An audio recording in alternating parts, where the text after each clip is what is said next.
Assalamu alaikum, hurmatlı bugünkü bayramdык иш-чаранын катышуучулары, hurmatlı биздин Ак-Дөбө аэропортунун тургундары, бүгүнкү Нооруз байрамыңыздар менен куттуктайм. Бар болуңуздар. Нооруз байрамы фарс тилинен алганда жаңы күн, жаңылануу, жер жарылып көк чыкты дегенди билгизет экен. Буюрса баягы өлбөгөн жанга жаз келди дегендей кыргызда. Буюрса жаз келди. Баарыңыздарды ушул жаңы күн менен, жаздын келиши менен куттуктайм. Малыңыздардын өрүшү кенен болсун, кампаңыздар жаңгат болсун, түшүмүңүздөр мол болсун. Урматтуу биздин бүгүнкү байрамдык иш-чаранын катышуучулары, мына бу жерде сиздерде 6 ай болду.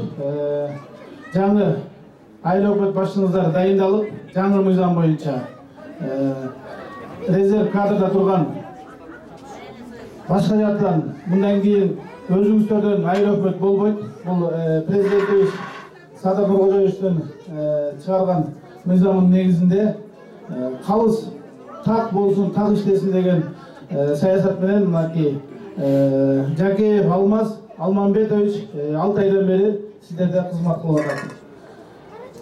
Бул киши келгенден бери мына жакшы жашаган, бюджетиңиздер толуп, жакшы жака жумуш башталды. Момундай Нооруз байрамын иш-чараны эл жұрт менен тегиз баштап атат. Ишини илгери каалайлы. Сиздер дагы колдоп, депутаттар дагы эл жұртта колдоп берсеңиздер, буюрса мурункудай Красный Заря астыңкы мыкты колхоз дегендей Ак-Дөбө мыкты аэропорт болосуздар деген ишеничтемин.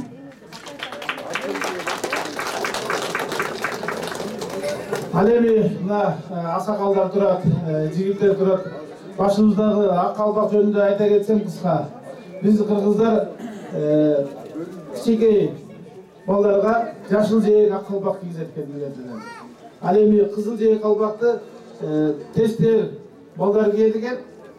Ал эми аппак эч жеринде карасы жок калпакты бозулан жаш жигиттер кийет экен да. Ал эми жээги кырмызы кара жээкти үйлөнгөн, жаңы үйлөнгөн мыкты мырза жигиттер кийет экен. Аксакалдарыбыз туура кийип атат. Жээги караны аксакалдарыбыз кийет экен да. Тебетай боюнча дагы маселе бар. Эми бу жерде бир эки ак элечек көрүп калдым. Ак элечек боюнча да айта кетейин. Илгери кыргыздар жоопкерчилик заманда ак элечекти жазып берсе, 2 баатырга кепин болгон экен. Ал эми талаа түздө жазып берсе, 40 адамга дасторкон болгон экен. Өмүр калайырлар төрөлгөндө 65ке боо ороочулугу болгон экен да. Демек, кыргыздар баш кийимди ушундай сыйлаган, урматтаган баш кийим энелерибиз куралды кошо орунуп жүргөн да. Буну менен биз кыргыздар улуу элбиз. Ала тоодой ак калпагыбызды башыбызга кийип, ак элечек башыбызга кийип, илгертеден мыкты тарыхый этнос элбиз да. Шуну айткым келди. Эми буюрса бу жерде мына кечеден баштап сүмөлөктүн башталышы Ак-Дөбөдө башталды.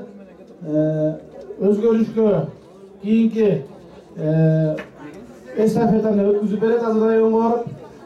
Демек, Ак-Дөбөдө быйыл молчулук, токчулук болсун, сүмөлөктүн жыл башы менен сиздерден жакшынакай жашаган башталып атат. Берекелүү токчулуктун, молчулуктун жылы болсун. Баарыңыздарды дагы бир жолу майрамыңыздар менен куттуктайм. Сиздерге Бак Ата райондук мамлекеттик администрациясынын акиминин орун басары Кайчиев Эшим Макулбекович агай.